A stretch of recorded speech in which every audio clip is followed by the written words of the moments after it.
ओम गणेशाय नमः। ओम नमः शिवाय। मैं निखिल ज्योतिष आचार्य आप सभी का मेरे चैनल पर पुनः स्वागत करता हूं। आशा करता हूं कि आप सभी स्वस्थ होंगे। महादेव की कृपा आप सभी पर सदैव बनी रहे। ये वीडियो वृश्चिक यानी कि स्कॉर्पियो के लिए बहुत विशेष है, क्योंकि ये वीडियो है अगस्त से दिसंबर 2025 इस 5 महीने के कालखंड में, जो साल के अंतिम 5 महीने हैं, इसमें बनने वाले 14 विशेष योगों के बारे में। मेरे चैनल पर साप्ताहिक राशिफल आते हैं जो चंद्रमा के गोचर पर आधारित होते हैं। मासिक राशिफल जिसमें बाकी ग्रहों का विवेचन मैं करता हूं गोचर का, और जो मुख्य चीज़ें होती हैं जीवन की, करियर आदि, हेल्थ आदि पर विवेचन करता हूं। त्रिमासिक राशिफल जिसमें 3 महीने में सारे ग्रहों के गोचर पर एक आधारित विश्लेषण देता हूं। किंतु ये जो राशिफल है ये हर ग्रह के गोचर पर आधारित नहीं होगा, किंतु ऐसे 14 विशेष योग जो बहुत महत्वपूर्ण होंगे आने वाले 5 महीनों में, उसकी विवेचना मैं इस वीडियो में करूंगा। क्योंकि 5 महीना एक लंबा समय है जिसमें बहुत ग्रहों के गोचर बदलेंगे। हर गोचर पे वो तो जब मासिक राशिफल आते हैं, त्रिमासिक आएगा, उसमें कवर हो ही जाते हैं। लेकिन जैसा मैंने कहा, यहाँ पे कुछ ऐसी विशेष 14 परिस्थितियाँ, 14 विशेष योग जिनका जीवन पर बहुत प्रभाव रह सकता है, उसी की विवेचना यहाँ पे मैं करूँगा। ऐसे 14 विशेष योग मैंने अंकित करे हैं। जो व्यक्ति ये समझता है कि ज्योतिष जादू टोना नहीं, कोई मैजिक नहीं कि आप कोई ऐसा शब्द बोल दो कि रातों रात करोड़पति बन जाए, बल्कि ज्योतिष एक विद्या है जिससे मार्गदर्शन होता है। और ये ऐसा अंधकारमय जीवन है हमारा, जहाँ पे थोड़ी सी भी रोशनी अगर दिख जाए तो जीवन में सरलता अवश्य आती है। और ऐसे व्यक्ति जो समझते हैं कि ज्योतिष के द्वारा जो मार्गदर्शन मिलता है उससे अपने जीवन को आगे बढ़ाएं, अच्छी चीज़ों का लाभ उठाएं, बुरी चीज़ों से बचें, उनके लिए अवश्य राशिफल बहुत महत्वपूर्ण होगा। बहुत कुछ हो रहा है इस 5 महीने में। कुछ ग्रहण दोष लगेंगे, ग्रहण लगेगा, कुछ ग्रहों के समसप्तक योग, कुछ ग्रहों की युतियाँ, कुछ ग्रहों का वक्री होना, कुछ ग्रहों का अतिचारी होना, बहुत कुछ घटित हो रहा है और इन सभी चीज़ों की विवेचना करूंगा। लग्न राशि या चंद्र राशि आपकी अगर वृश्चिक है, दोनों ही गाइडेंस के लिए राशिफल को देख सकते हैं। टेक्निकली अलग अलग राशिफल नहीं बन सकते, जहाँ से ज़्यादा सूट करता है, रिलेट करता है, वहाँ से इसको ऑब्जर्व कीजिए। व्यक्तिगत तौर पे मेरा मानना है लग्न से देखेंगे तो अच्छा, इनकेस नहीं पता तो चंद्र राशि से भी इसको ऑब्जर्व कर सकते हैं। शुरू करते हैं इस अत्यंत महत्वपूर्ण राशिफल का। शुरू करते हैं पहले योग के साथ, जो कि बनेगा 17 अगस्त से 17 सितंबर 2025। क्या होगा? केतु और सूर्य का ग्रहण दोष। सूर्य 17 अगस्त को आपके 10वें घर में आकर विराजमान हो जाएंगे और यहाँ पे वो ग्रहण दोष युक्त हो जाएंगे। वैसे मैं हर बार समझाता ही हूँ कि 2 प्रकार के चीज़ें होती हैं। एक होता है ग्रहण जो खगोलीय घटना होती है, एक होता है ज्योतिषीय ग्रहण दोष। ज्योतिषीय ग्रहण दोष अगर केवल गोचर की बात करें तो चंद्रमा पर हर महीने में 2 बार लगता है, 2.5 दिन के लिए, जब 2.5 दिन के लिए वो राहु और 2.5 दिन के लिए केतु के साथ होते हैं। और सूर्य पर साल में 2 बार लगता है, लेकिन 1-1 महीने के लिए, जब वो 1 महीने के लिए केतु के साथ होते हैं, फिर 1 महीने के लिए राहु के साथ होते हैं। दोनों के ही अपने सिग्निफिकेशंस हैं, जो ग्रहण लगता है उसका भी और ग्रहण दोष का भी। अब कहाँ पे लग रहा है ग्रहण? 10वें घर में अगर ग्रहण दोष लगता है तो उसका मिश्रित प्रभाव माना जाता है। पहले अच्छी चीज़ों की विवेचना करते हैं। 10वें घर के स्वामी हैं सूर्य, और केतु के साथ ग्रहण दोष युक्त हो गए। ग्रहण दोष क्या है, या ग्रहण क्या है? अंधकार है, लेकिन अंधकार के बाद उजाला भी आता है। तो अगर आप जॉब चेंज करने का विचार बहुत टाइम से कर रहे थे, क्योंकि यहाँ पे केतु हैं जो बदलाव लाते हैं, और ये सूर्य खुद 10वें घर के स्वामी है, यानी कि बदलाव। अगर आप बहुत टाइम से लेट्स से कि जॉब चेंज का प्रयत्न कर रहे थे और जॉब आपकी नहीं लग पा रही थी, नहीं मिल रही थी नई जॉब, तो आपको जॉब प्राप्त हो सकती है।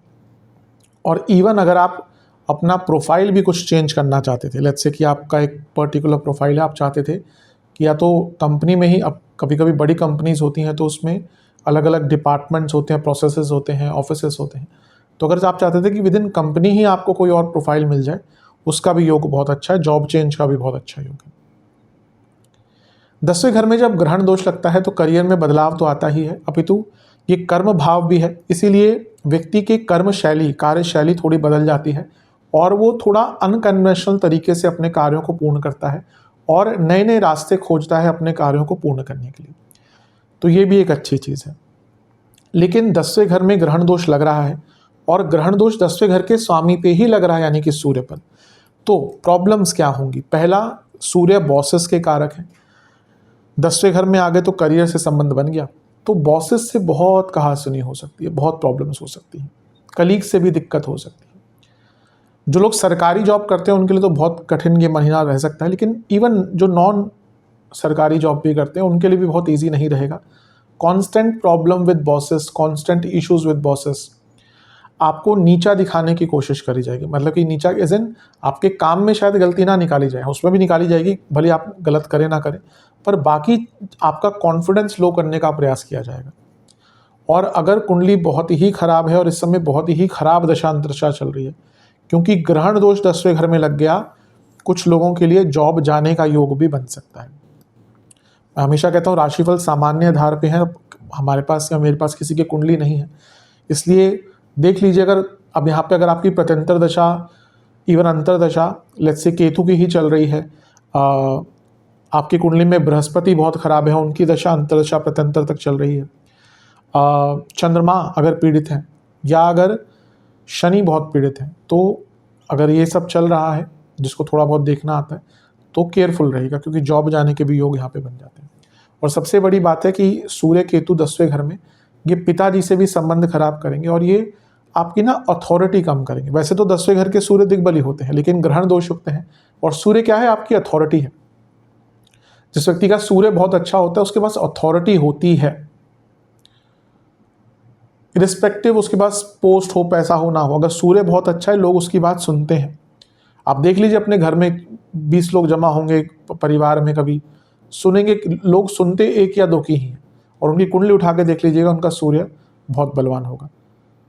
लोग जाते हैं अपने पास कि बताइए क्या करें क्या नहीं करें, डिसीजन मेकिंग के लिए। तो यहाँ पे सूर्य, जैसे मैंने कहा, अथॉरिटी के कारक हैं, ग्रहण दोष युक्त हैं, 10वें घर के स्वामी भी हैं। तो आप देखेंगे जीवन में ना अथॉरिटी की कमी रहेगी और डिसीजन मेकिंग आपकी थोड़ी खराब हो जाएगी। खराब क्या मतलब कि आप ले ही नहीं पाएंगे डिसीजंस। तो ये थोड़ा सा ध्यान है। अपने पिताजी की सेहत का भी ध्यान दीजिएगा, क्योंकि सूर्य कारक हैं, तो उनकी सेहत का भी ध्यान दीजिएगा। तो थोड़ा मिश्रित सा है, जहाँ पे मैंने केयरफुल रहने को बोला, अवश्य आपको केयरफुल रहना है। बोन्स की प्रॉब्लम, लोअर बैक में बहुत दर्द, और जिनको कार्डियक इश्यूज है उनको भी यहाँ पे ज़्यादा केयरफुल रहने की आवश्यकता है। चलते हैं दूसरे विशेष योग की तरफ, जो कि है 21 अगस्त से 30 अगस्त लक्ष्मी नारायण योग। कब बनेगा ये? जब शुक्र गोचर करेंगे और वो कर्क में प्रवेश कर जाएंगे और लक्ष्मी नारायण योग बनेगा। देखिए, वैसे तो शुक्र बुध आसपास ही रहते हैं, ऐसा नहीं हमेशा साथ में ही रहेंगे, लेकिन आसपास ही मिलेंगे। कारण है सूर्य से उनकी दूरी।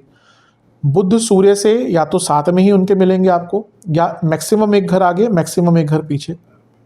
और सिमिलरली शुक्र भी या तो आपको सूर्य के साथ ही मिलेंगे कुंडलियों में, किसी भी कुंडली में देख लीजिए, या तो मैक्सिमम 2 घर आगे, मैक्सिमम 2 घर पीछे। इसी कारण से बुध शुक्र भी आसपास रहते ही हैं, मिलते ही हैं, साल में उनका मिलन होता ही है। यहाँ पे भी उनका मिलन हो रहा है, लक्ष्मी नारायण योग बन रहा है, और बहुत अच्छी स्थिति में, बहुत अच्छी जगह पर बन रहा है। कहाँ पे बन रहा है?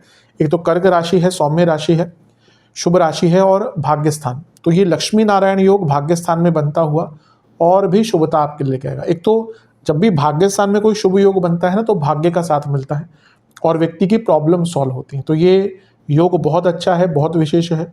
प्रॉब्लम सॉल्व होंगी, रास्ते मिलेंगे, पैसा आएगा, भाग्य का भरपूर साथ मिलेगा।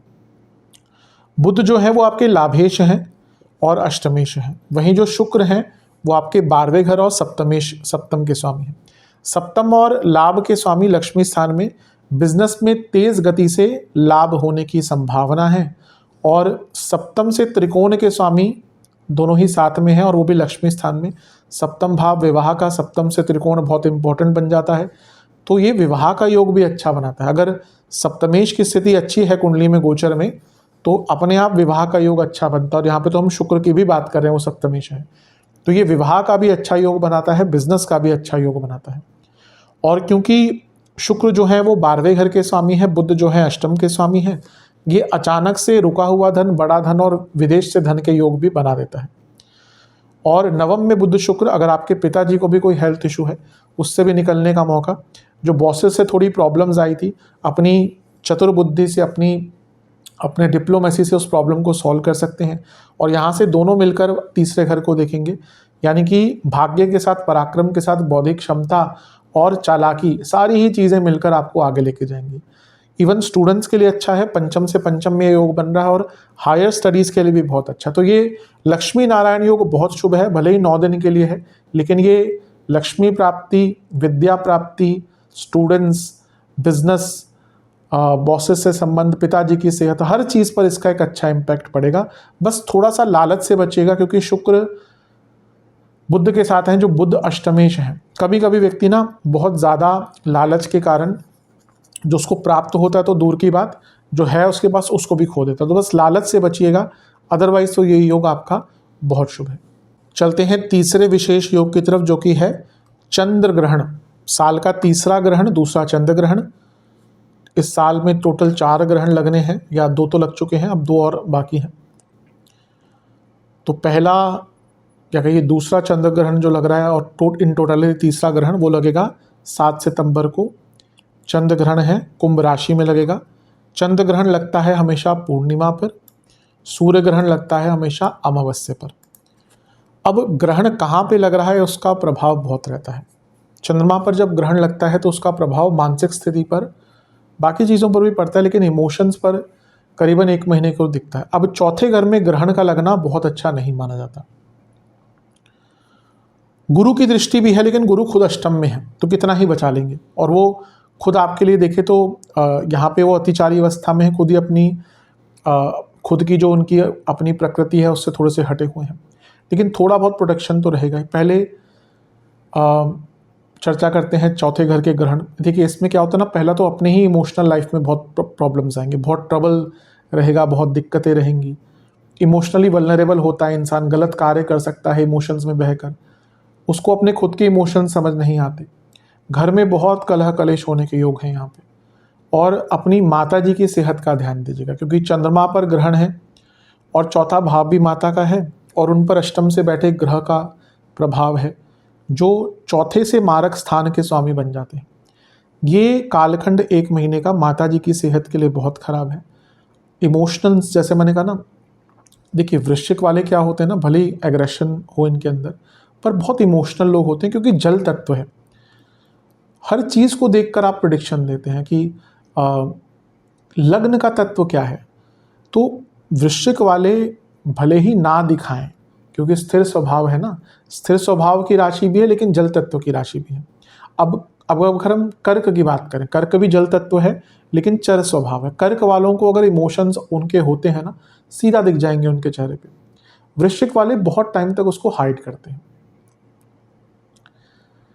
तो यहाँ पे क्या है ना कि, और लेकिन इमोशनल बहुत होते हैं, तो यहाँ पे ना इमोशनल लाइफ बहुत डिस्टर्ब रहेगी। और प्रॉब्लम यह है कि आपको कोई व्यक्त करने के लिए व्यक्ति मिलेगा नहीं, और कोई मिलेगा भी ना तो आप ढंग से उसको एक्सप्रेस नहीं कर पाएंगे, या फिर वो उसका लाभ उठाएगा, उपहास उड़ाएगा। तो ये जो 1 महीना है, ये इमोशंस के लिए, फैमिली लाइफ के लिए और माता जी की सेहत के लिए बहुत अच्छा नहीं है, बहुत केयरफुल रहेगा। और ये सब कुछ 10वें से सप्तम में हो रहा है, तो ना रिकॉग्निशन की कमी तो होगी ही। इवन कुछ लोग आपका कार्य क्षेत्र में नाम खराब करने का भी प्रयत्न करेंगे। तो ये जो तीसरा योग है चंद्र ग्रहण, ये आपके लिए बहुत शुभ नहीं दिख रहा। बहुत केयरफुल यहाँ पे रहिएगा, स्पेशली अपनी इमोशंस पर बहुत ध्यान दीजिएगा। बृहस्पति की दृष्टि है, ठीक है, लेकिन मैंने कहा ना वो खुद अष्टम में है, तो उतना प्रोटेक्शन नहीं दे पाएंगे जितना वो दे सकते हैं। काफ़ी इमोशनल लाइफ पर ध्यान देना है। कुछ लोगों से धोखे भी मिलेंगे, कुछ आरोप भी लगेंगे, इवन यहाँ पे घर में चोरी के योग भी बन जाते हैं। तो थोड़ा केयरफुल रहेंगे तो आपके लिए काफ़ी ज़्यादा अच्छा रहेगा। चलते हैं चौथे योग की तरफ, जो कि है 13 सितंबर से 27 अक्टूबर, मंगल गुरु राहु त्रिकोणीय योग। मंगल 13 सितंबर को राशि बदलकर तुला में आ जाएंगे, और उनका राहु और गुरु से त्रिकोणीय योग बनेगा। राहु की दृष्टि है, गुरु की दृष्टि है, राहु की गुरु पे दृष्टि है, गुरु की राहु पे दृष्टि है, गुरु की इन दोनों भावों पे दृष्टि है, राहु के इन दोनों भावों पे दृष्टि है। तो ये त्रिकोणीय योग बन रहा है। अब मंगल क्या है, लग्नेश है, और मंगल जब 12वें घर में आएंगे, पहले अच्छी चीज़ों की बात करते हैं। मंगल 12वें घर में जब आएंगे तो विपरीत राजयोग बनाएंगे। अब छठे घर के स्वामी और राहु गुरु की क्या पोजीशन, अच्छा गुरु 28 अक्टूबर को राशि बदल लेंगे, लेकिन ऑलमोस्ट तो ये पूरा एक डेढ़ महीने, 1 महीने से ज़्यादा का उनका प्रभाव रहेगा ही। तो गुरु और राहु एक्सपैंड करते हैं, तो 12वें घर पर दृष्टि है और वहाँ पे छठे घर के स्वामी आ गए विपरीत राजयोग। तो पहला तो आपके बहुत लंबे लीगल केसेस चल रहे हैं, बहुत आराम से सॉल्व हो सकते हैं। अब डिपेंड करता है कि कितने कॉम्प्लिकेटेड हैं, लेकिन ये टाइम है वहाँ पे आप उनको सॉल्व कर सकते हैं। एक नया मौका मिलेगा, मे बी कॉम्प्रोमाइज़ का, क्योंकि गुरु का प्रभाव है, कॉम्प्रोमाइज़ का मौका मिल सकता है, अच्छी चीज़ है। 12वें घर में मंगल है जो लग्नेश भी है और 12वां घर भी है, यानी कि विदेश संबंधित काम, लेट्स से वीज़ा नहीं लग रहा था, इमिग्रेशन की प्रॉब्लम हो रही थी, उन कार्यों को पूर्ण करने का मौका मिलेगा। और क्योंकि यहाँ पे राहु का प्रभाव भी है और मंगल लग्नेश है, तो ये अपने आप में बहुत विशेष स्थिति है। विदेश संबंधित वीज़ा के काम, जो भी कार्य हैं, इमिग्रेशन के पेपर लगाने हैं, आपको PR अप्लाई करना है, बहुत अच्छा टाइम। और क्योंकि 12वां घर व्यय स्थान है, मंगल प्रॉपर्टी के कारक हैं, अगर आप अपनी कोई प्रॉपर्टी बेचना चाहते थे, बहुत अच्छा टाइम है प्रॉपर्टी बेचने का। अच्छे रेट पर बहुत आराम से प्रॉपर्टी आपकी इस कालखंड में बिक भी सकती है। छठे भाव के स्वामी 12वें घर में, ये डायग्नोसिस और इलाज के लिए बहुत अच्छा होता है। और राहु गुरु का प्रभाव, अगर आपको कोई ऐसी बीमारी थी जिसका डायग्नोसिस नहीं हो पा रहा था, जिसको इलाज नहीं मिल पा रहा था, तो ये बहुत अच्छा टाइम है। कुछ लोगों को ये चीज़ समझ नहीं आती, जिनके साथ ये प्रॉब्लम होती है ना कि ऐसे कैसे हो गया, डायग्नोसिस नहीं हो रहा। पूछिए लोगों से, कई लोग होते हैं उनकी कुंडली में होता है ये, मैं कई बार बताता हूँ, अष्टम भाव का प्रभाव, राहु केतु का प्रभाव अष्टम पर, वक्री ग्रहों का प्रभाव। कई लोगों को है, उनको लग रहा है कि मुझे प्रॉब्लम है, बॉडी साथ नहीं दे रही, बॉडी में सिम्टम्स आ रहे हैं, टेस्ट कराने जाते हैं, कुछ आता ही नहीं, डायग्नोसिस होता नहीं। कितनी बार करा लिया। एक तो मेरे ही क्लाइंट है, USA में है, थे पहले, अभी तो वापस चले गए, तो उनको बहुत प्रॉब्लम, उनको एक तो डेट्स नहीं मिलती USA में बहुत आराम से डॉक्टर्स की। मैंने जितना उनको बताया कि मुझे लग रहा है कि कुछ ना कुछ लिवर से संबंधित, जितना मैं अपनी सीमित नॉलेज से देख पा रहा हूँ कुंडली से, कि लिवर से संबंधित डायग्नोसिस होगा या प्रॉब्लम होगी। तो अल्टीमेटली वही हुआ, कुछ ना कुछ उनको लिवर गॉल ब्लैडर से संबंधित, और वो इंडिया में आए तब जाके डायग्नोसिस उनका हो पाया ढंग से। तो यहाँ पे अगर आपको कुछ ऐसे हेल्थ इश्यूज हो रहे थे, तो उनसे निकलने का अवसर बहुत आराम से प्राप्त हो सकता है। लेकिन मंगल लग्नेश है, लग्नेश का 12वें घर में जाना हेल्थ के लिए अच्छा नहीं होता। तो जब अष्टम से एक ग्रह देखेगा जो आपका मारक भी है, यानी कि बृहस्पति, और राहु का प्रभाव भी, ये थोड़ा सा इंजरीज और एक्सीडेंट का योग बनाता है, बहुत केयरफुल रहिएगा। खर्चे, बहुत खर्चे बढ़ने वाले, मतलब कि आप खुद देख लीजिएगा, यहाँ पे आपके खर्चे इतने बढ़ेंगे ना कि आप परेशान हो जाएंगे। कहीं से कुछ खराब हो गया, मंगल है तो यानी कि गाड़ी खराब होगी 100%, आपके इलेक्ट्रिकल इक्विपमेंट्स पे खर्चे होंगे, सेहत पर खर्चे होंगे, घर में खर्चे होंगे, घर के लोगों की सेहत पर, तो खर्चे भी बहुत बढ़ने वाले हैं। और ये मंगल दोष भी स्टार्ट हो गया। जब भी 12वें घर में मंगल गोचर करेंगे, मान के चलिए कि डेढ़ यानी कि 4.5 महीने के लिए मंगल दोष रहेगा। तो यहाँ से मैरिड लाइफ में भी प्रॉब्लम्स आपके आना शुरू हो जाएंगी। तो ये मंगल का त्रिकोणीय योग कुछ चीज़ों में तो बहुत अच्छा रिजल्ट दे रहा है, लेकिन कुछ चीज़ों पर इसका बुरा प्रभाव भी है, बहुत ध्यान दीजिएगा। मंगल क्योंकि छठे घर के स्वामी है, जो अर्थ त्रिकोण है, करियर का बहुत इंपॉर्टेंट भाव है। तो अगर क्योंकि 12वें घर में है, अगर आप विदेश में जॉब ढूंढ रहे थे, तो ये राहु का प्रभाव, 12वें घर का प्रभाव, और गुरु भी क्योंकि एक्सपेंडर है, तो आपको अचानक से विदेश में जॉब करने का योग भी आपका यहाँ पे बन सकता है। तो इन सब चीज़ों पर काफ़ी ध्यान देने की आवश्यकता है। सेहत पर एटलीस्ट काफ़ी ज़्यादा ध्यान आप अपनी दीजिएगा। चलते हैं 5वें योग की तरफ, जो कि है 15 सितंबर से 9 अक्टूबर 2025, शुक्र और केतु की युति। शुक्र 15 सितंबर को 10वें घर में आ जाएंगे और केतु से युति होगी। सूर्य 17 को निकल जाएंगे, तो उनको आगे कर देते हैं ताकि शुक्र और केतु पे ही ध्यान जाए। शुक्र केतु ये युति बहुत अच्छी नहीं है भौतिक जीवन के लिए। कई लोग जो भोग से योग की तरफ गए हैं, जो पहले अपने जीवन में बहुत भोगी रहे और बाद में योगी बने, उनकी कुंडली में शुक्र केतु युति मिल जाती है। लेकिन वैसे देखा जाए भौतिक जीवन के लिए शुक्र केतु युति बहुत अच्छी नहीं होती। केतु भी शुक्र को अपना गुरु मानते हैं, राहु भी शुक्र को अपना गुरु मानते हैं, लेकिन राहु और शुक्र की जोड़ी आज के टाइम के लिए बहुत अच्छी है। कारण क्या, देखिए, शुक्र और जो केतु है, इनका व्यक्तित्व तो बहुत अलग है। ये भोग हैं, ये योग हैं, ये अटैचमेंट है, ये डिटैचमेंट है, ये माया है, ये वैराग्य है। अब ये सारी चीज़ें जो मैंने शुक्र की गिनाई है, राहु पे हैं। राहु की तो बहुत एक्सट्रीम लेवल की है। इसलिए राहु शुक्र की जोड़ी बहुत अच्छी, दोनों दोस्त हैं। दोस्तों की जोड़ी अच्छी रहती है ना। आप अपनी लाइफ में देख लीजिए कि हम दोस्त किसको बनाते हैं, दोस्त उसको बनाते हैं कहीं ना कहीं हमारी कुछ ना कुछ उनसे चीज़ें मिलती हैं, थॉट्स मिलते हैं, आदतें मिलती हैं, विचार मिलते हैं। अब बाकी जो लोग हैं, भाई बहन हैं, माँ बाप हैं, बच्चे हैं, वो तो हमारा प्रारब्ध है बहुत बड़ा। दोस्त भी प्रारब्ध का ही, हर व्यक्ति जो हमारे जीवन में आता है वो प्रारब्ध का ही हिस्सा होता है। पर यहाँ पे थोड़ी फ्री विल भी होती है। अब आपके माँ बाप कौन है, आपके भाई बहन कौन बनेंगे, वो आप तो लिखा के आए हैं। अच्छे हैं तो अच्छे प्रारब्ध थे, बुरे हैं तो बुरे प्रारब्ध थे। दोस्त कहीं ना कहीं थोड़ी सी फ्री विल भी उसमें आ जाती है। तो वैसे ही शुक्र राहु दोस्त हैं क्योंकि उनकी प्रकृति बहुत अलग है। लेकिन केतु शुक्र की युति बहुत प्रॉब्लम्स भी क्रिएट कर सकती है। अब वो आपके सप्तम भाव के स्वामी हैं, मैरिड लाइफ के कारक हैं और केतु के साथ बैठ गए। मैरिड लाइफ, अभी हमने मंगल दोष की बात करी, अभी हम बात कर रहे हैं 15 सितंबर की। 13 सितंबर को हमने मंगल दोष की बात करी, तो 2 दिन बाद ही मंगल दोष के शुक्र केतु युति, ये मैरिड लाइफ के लिए बिल्कुल भी अच्छी नहीं होगी। मैरिड लाइफ में प्रॉब्लम स्टार्ट हो जाएंगी भयंकर। इन-लॉज के कारण आप देखेंगे, इन-लॉज या बाकी जो परिवार वाले हैं उनके कारण दिक्कतें बहुत आएंगी, लड़ाई झगड़े बहुत होंगे। और क्योंकि मंगल 12वें घर में बैठकर सप्तम को देख रहे हैं और सप्तमेश केतु के साथ हो गए, और ये सप्तमेश जो शुक्र है वो नीच के होने वाले, तो नीच अभिलाषी भी हैं। झगड़ों की बात तो है ही, निम्न स्तर के झगड़े होंगे, निंदात्मक स्तर पर झगड़े होंगे, छोटी छोटी बातों पे झगड़े होंगे, इवन ध्यान भी भटकेगा इन-लॉज के कारण, वर्क स्ट्रेस। लेकिन ये टाइम आपके लाइफ पार्टनर की सेहत के लिए भी अच्छा नहीं है। उनको प्रॉब्लम्स होती हैं, हेल्थ इश्यूज हो सकती हैं, चोट भी लग सकती है, तो काफ़ी केयरफुल रहिएगा। और 10वें घर में शुक्र केतु भयंकर ऑफिस पॉलिटिक्स, भयंकर ऑफिस पॉलिटिक्स, मतलब कि निम्न स्तरीय ऑफिस पॉलिटिक्स, तो ऑफिस पॉलिटिक्स भी तंग करेगी। और क्योंकि सप्तमेश है तो बिजनेस पे भी ध्यान दीजिएगा, क्योंकि बिजनेस में भी कुछ सडन लॉसेस हो सकते हैं। 12वें घर के स्वामी हैं शुक्र, कुछ लोगों के पुनः यहाँ पे जॉब जाने के थोड़े से योग बन जाते हैं, तो थोड़ा केयरफुल अवश्य रहिएगा। ये शुक्र केतु युति कई प्रकार से थोड़ी से गंभीर रिजल्ट दे सकती है। जॉब जाने के योग तो ऑब्वियसली 10वें घर में केतु हैं 12वें घर के स्वामी के साथ, तो कुछ लोगों के बन जाते, पर वो बहुत कम संख्या होगी। लेकिन ऑफिस पॉलिटिक्स तो एक ऐसी चीज़ है जो यहाँ पे आपको भयंकर रूप से तंग करने वाली है। उसके लिए तैयार रहिएगा, तत्पर रहिएगा, क्योंकि उससे डील अगर आप नहीं कर पाए तो काफ़ी दिक्कतें यहाँ पे आपको हो सकती हैं। चलते हैं छठे योग की तरफ, जो कि है सूर्य ग्रहण। साल का आखिरी ग्रहण होगा, दूसरा सूर्य ग्रहण होगा। कहाँ लगेगा? कन्या राशि में।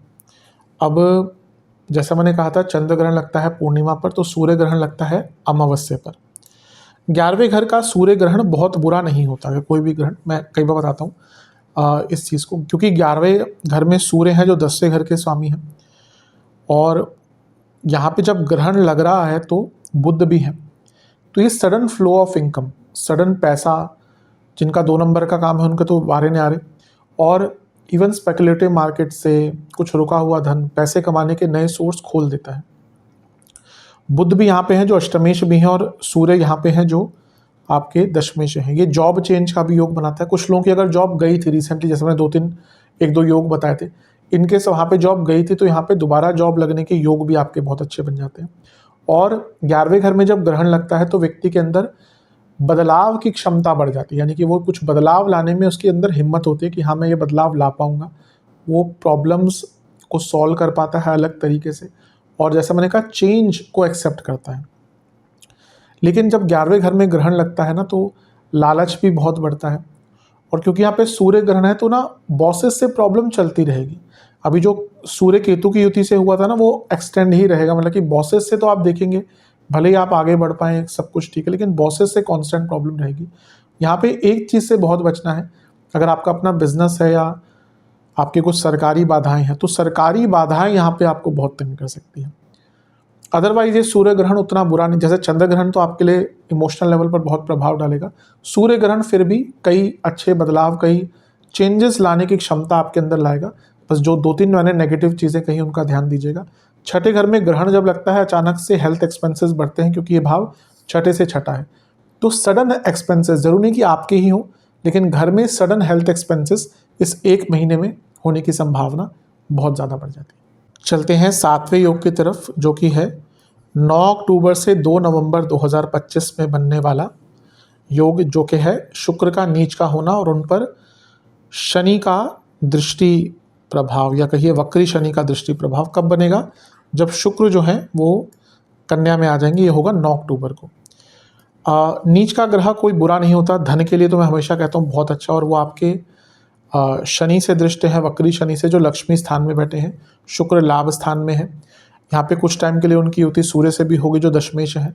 पुनः जॉब में चेंज, जॉब अगर चली गई तो दोबारा जॉब प्राप्ति और बड़े धन की प्राप्ति, यहाँ पर इवन विदेश से पैसा आ सकता है, ये ठीक है। लेकिन अब अभी हमने शुक्र केतु की युति की बात करी, अब शुक्र सप्तमेश भी हैं, कारक भी हैं विवाहिक जीवन के, लव लाइफ के भी कारक है। पंचम में ऑलरेडी वक्री शनि है। अब शनि क्या है, सेपरेटर, सूर्य क्या है, सेपरेटर, विच्छेदीकरण करने वाले ग्रह इनको कहा जाता है। मैरिड लाइफ में कोई सुधार नहीं दिखेगा, मैरिड लाइफ में बल्कि प्रॉब्लम्स और बढ़ सकती हैं। ईगो क्लैशेस हों, विचारीय मतभेद हों, इमोशनल अटैचमेंट हो, हर प्रकार से प्रॉब्लम्स रहेंगी। तो यहाँ पे बड़ा पैसा आ सकता है। बिजनेस में भी जो दिक्कत आई थी शुक्र केतु युति से वो ठीक होंगी, पैसा बढ़ेगा। लेकिन मैरिड लाइफ और लव लाइफ, इस पर बहुत बुरा प्रभाव पड़ता हुआ दिख रहा है। ये टाइम थोड़ा टेस्टिंग होगा दोनों ही एरियाज़ में आपके लिए। यहाँ पे काफ़ी केयरफुल रहने की आवश्यकता आपको रहेगी। चलते हैं 8वें योग की तरफ, जो कि है 17 अक्टूबर से 16 नवंबर, सूर्य नीच के और उन पर राहु का संबंध दृष्टि द्वारा। सूर्य 17 अक्टूबर को अपनी नीच की राशि में चले जाएंगे, यानी कि तुला में, और उनकी युति मंगल से भी होगी, बुध से भी होगी कुछ दिनों के लिए, और उन पर राहु का प्रभाव भी रहेगा। वैसे तो गुरु की दृष्टि भी है, लेकिन 18 अक्टूबर को ही गुरु राशि बदल लेंगे, तो गुरु की दृष्टि का उतना इम्पैक्ट नहीं देखेंगे। 12वें घर के सूर्य बहुत ज़्यादा श्रेष्ठ नहीं माने जाते, लेकिन यहाँ पे एक अच्छी चीज़ ये है कि कुछ दिन के लिए मंगल साथ में है, कुछ दिन के लिए बुध साथ में है, और दोनों ही विपरीत राजयोग बना रहे हैं, और सूर्य 10वें घर के स्वामी हैं। तो अगर आप बहुत टाइम से विदेश में जॉब ढूंढ रहे थे, और ये राहु का इम्पैक्ट भी उस चीज़ को और बढ़ा देता है, विदेश में जॉब ढूंढने के लिए ये महीना बहुत अच्छा है, जॉब चेंज करने के लिए महीना बहुत अच्छा है। विदेश संबंधित सरकारी कार्य अटक रहे थे, कभी कभी होता है कि कोई लीगल काम अटक जाता है, कोई सरकारी काम अटक जाता है, आपको कोई डॉक्यूमेंट चाहिए सरकार से नहीं मिल रहा, उनको पूर्ण करने के लिए भी अच्छा है। लेकिन सूर्य अपने आप में 12वें घर में अच्छे नहीं माने जाते सेहत के लिए। मंगल की अभी हमने बात करी थी थोड़ी देर पहले। अब यहाँ पे अगर हम देखें तो 6ठे घर के स्वामी यहाँ पे हैं, 8वें घर के स्वामी यहाँ पे हैं, और सूर्य भी इन्वॉल्व हो गए, और ये 12वां भाव है, तो 6-8-12 का मिलन हो गया। इसमें मंगल भी इन्वॉल्व हैं जो लग्नेश भी हैं, और सूर्य इन्वॉल्व हैं जो इम्यूनिटी के कारक हैं। ये जो सूर्य का गोचर और उन पे राहु का प्रभाव, सडन हेल्थ इश्यूज आ सकते हैं। मतलब कि यहाँ पे कभी कभी होता है ना, सब ठीक चल रहा है, अचानक से कोई हेल्थ इशू आ गया, अचानक से कोई प्रॉब्लम आ गई, इम्यूनिटी की प्रॉब्लम, कोई और इन्फेक्शंस बहुत हो सकते हैं। दूसरा, यहाँ पे सरकारी बाधाएं अभी भी कंटिन्यू होंगी जो पहले चल रही थी, सरकारी प्रॉब्लम्स। बिजनेस में बहुत केयरफुल रहना पड़ेगा, क्योंकि सप्तम से छठे में इतना कुछ होना अचानक से बिजनेस में बड़े नुकसान दिखाता है। बिजनेस में बड़े लॉसेस, बड़े नुकसान, गुडविल का प्रॉब्लम, और ओवरऑल 12वें घर में इतने सारे ग्रहों का आना, ये खर्चे बहुत बढ़ता है। लग्नेश भी यहीं पे है, और यहाँ पे सूर्य का प्रभाव और राहु पर, राहु की दृष्टि भी है। वो जो एक्सपेंसेस मंगल के गोचर से बड़े थे वो यहाँ पे भी कंटिन्यू ही होते हुए दिख रहे हैं। तो कुछ चीज़ों पर अच्छा प्रभाव है, लेकिन बाकी जो नेगेटिव चीज़ें कहीं उन पर बहुत ध्यान दीजिएगा। राहु का सूर्य पर प्रभाव बहुत अच्छा नहीं माना जाता, इसलिए बॉसेस से संबंध अभी भी थोड़े से कष्टकारी रहेंगे, पहले से चीज़ें सुधरेंगी। और सरकारी कार्यों में विघ्न आना, स्पेशली विदेश संबंधित नहीं कहूँगा, लेकिन बाकी जो नॉर्मल सरकारी कार्य होते हैं उसमें विघ्न आना यहाँ पे आपको बहुत देखने को मिलेगा।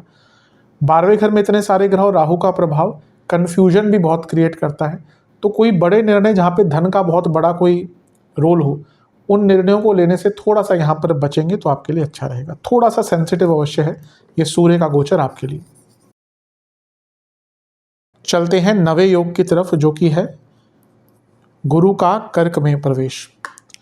यहाँ पे कुछ भ्रांतियाँ भी दूर करना चाहूँगा, क्योंकि कुछ ज्योतिष, अब वो ज्योतिष है कि नहीं कह नहीं सकते, क्योंकि आजकल लोग स्क्रिप्टेड बहुत चीज़ें बोलते हैं, और स्पेशली जो रील्स आती हैं, गुरु होंगे 7 साल के लिए अतिचारी। अब अवश्य जो व्यक्ति ऐसा बोलेगा उसके पास ज्योतिष का निम्न ज्ञान भी नहीं। कोई भी ग्रह 7 साल के लिए अतिचारी नहीं हो सकता। अतिचारी और वक्री ये ग्रह होते हैं सूर्य से दूरी पर। सूर्य से अगर दूर ग्रह जाता है तो वो वक्री होता है एक पर्टिकुलर डिग्री पे, और अगर वो सूर्य के बहुत पास आ जाता है तो वो अतिचारी हो जाता है। गुरु हर साल अतिचारी होते हैं, हर साल अतिचारी होते हैं, स्पीड बढ़ती है उनकी कुछ टाइम के लिए, और हर साल वो वक्री भी होते हैं।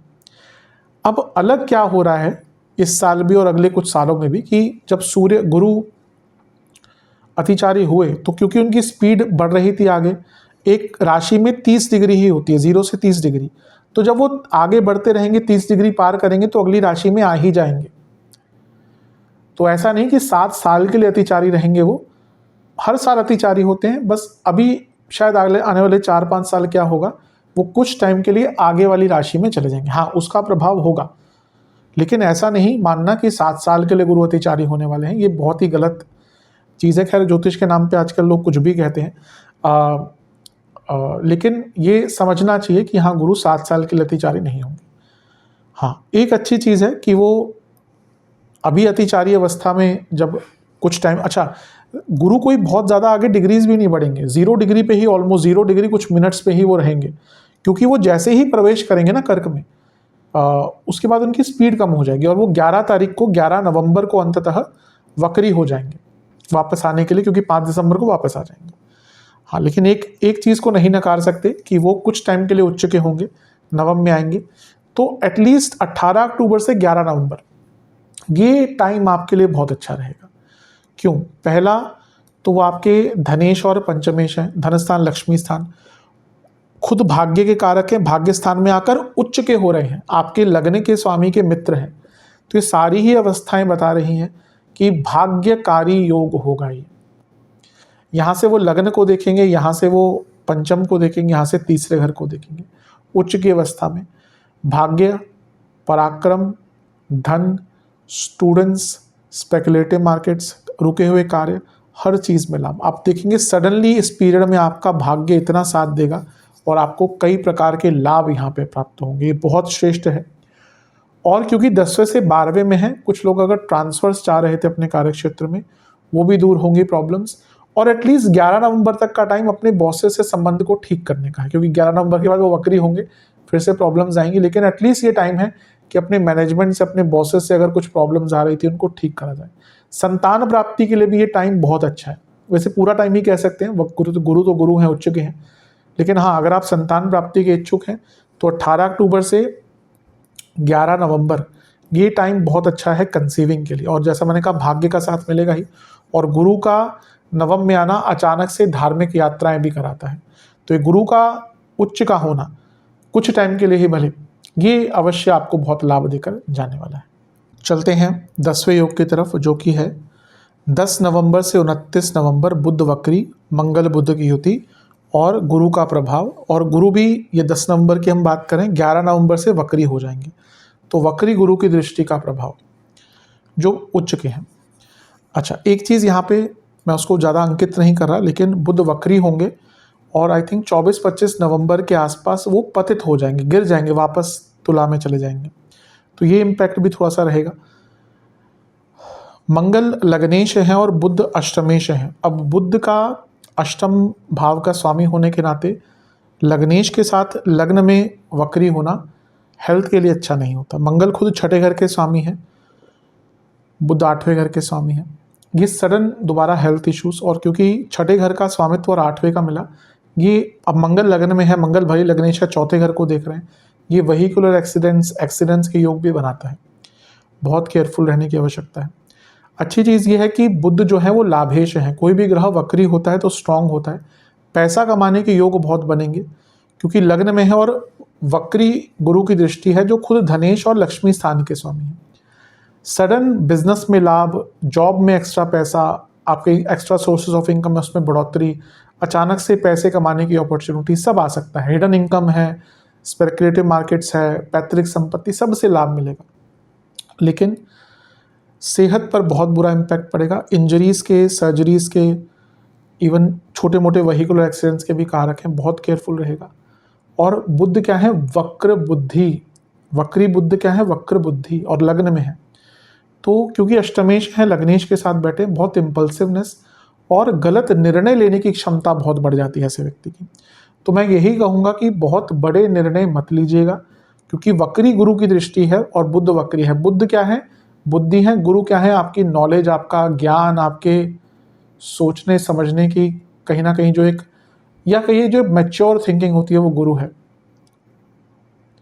जरूरी नहीं कि आप बहुत शार्प माइंडेड भी हो और इंटेलिजेंट भी हो, दोनों अलग चीज़ होती है। आप पढ़ाई में भले ही बहुत अच्छे हैं, पर मे बी जनरल चीज़ों में आपका दिमाग उतना नहीं चलता, क्योंकि वहाँ पे बुध बृहस्पति का प्रभाव आता है।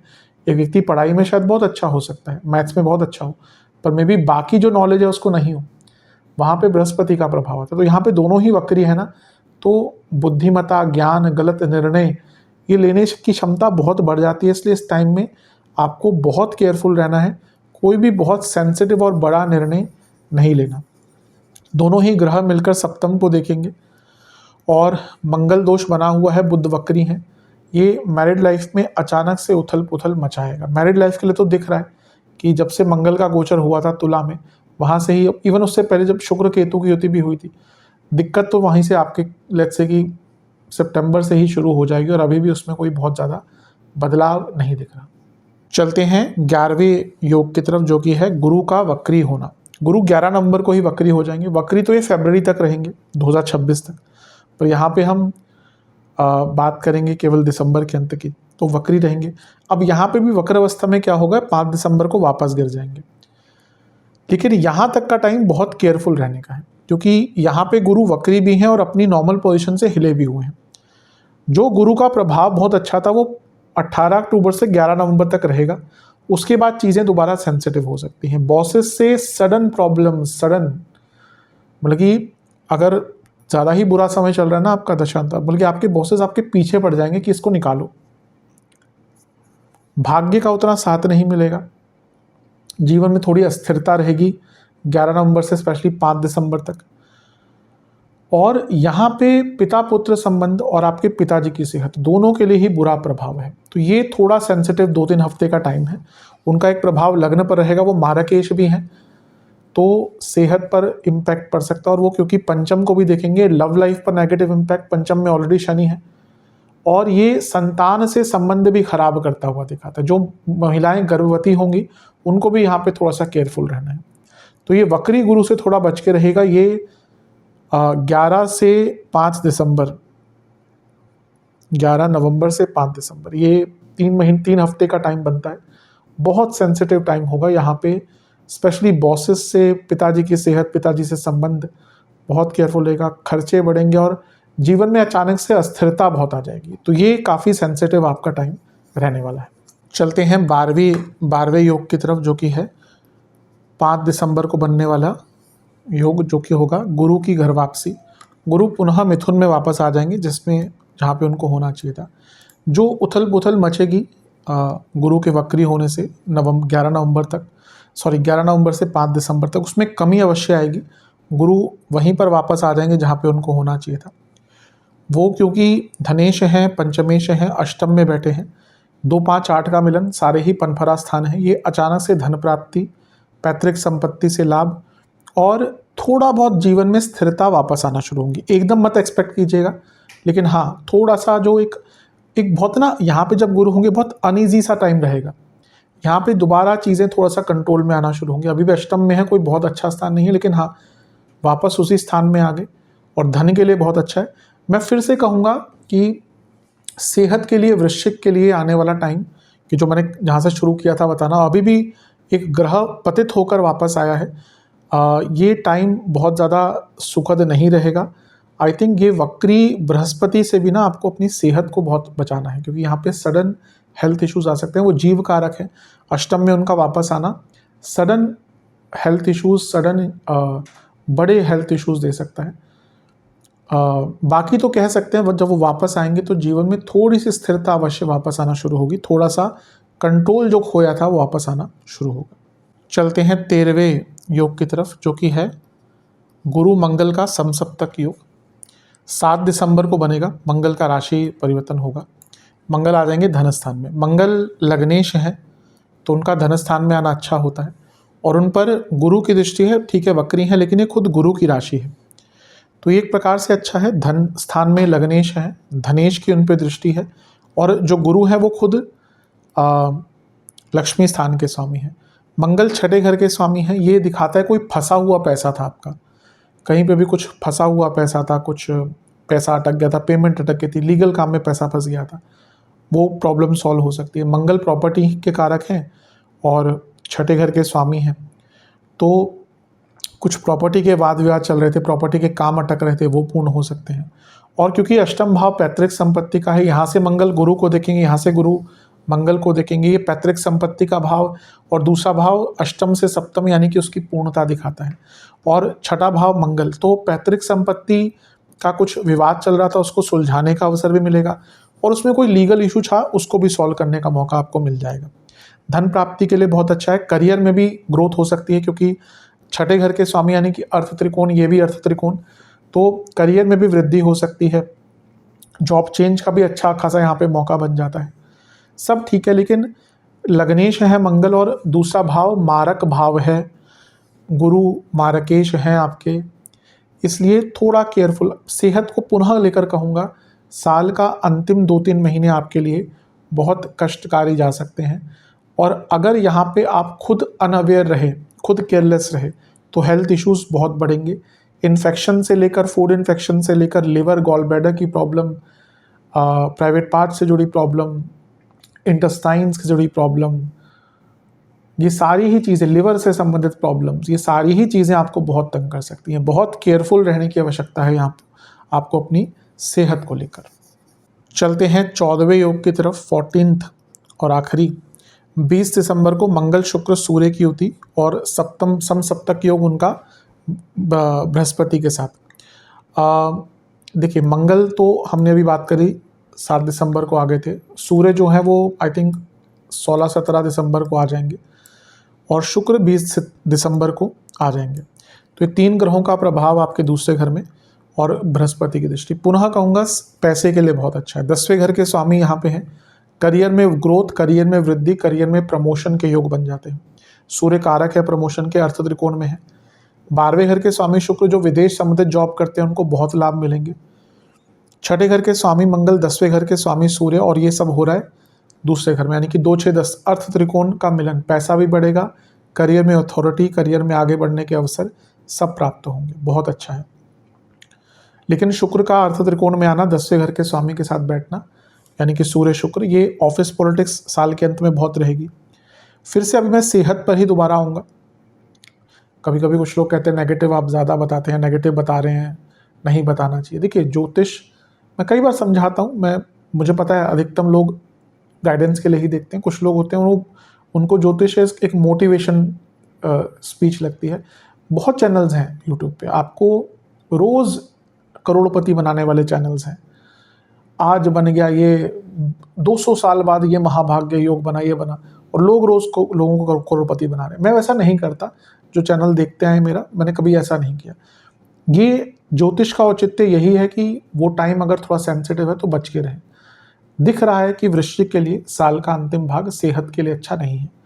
यहाँ पे भी आपके मारक भाव में मंगल सूर्य शुक्र है, जिसमें मंगल लग्नेश हैं, शुक्र 12वें घर के स्वामी हैं, पुनः हॉस्पिटल्स, मंगल छठे घर के स्वामी भी हैं, और यहाँ से 8वें घर से गुरु देख रहे हैं जो भी वक्री। तो कॉन्टिन्यूसली दिख रहा है कि साल का एंडिंग पार्ट आपके लिए अच्छा नहीं रहेगा। ये मंगल दोष भी है, मंगल दूसरे घर के मंगल दोष होते हैं, मैं कई बार बताता हूँ।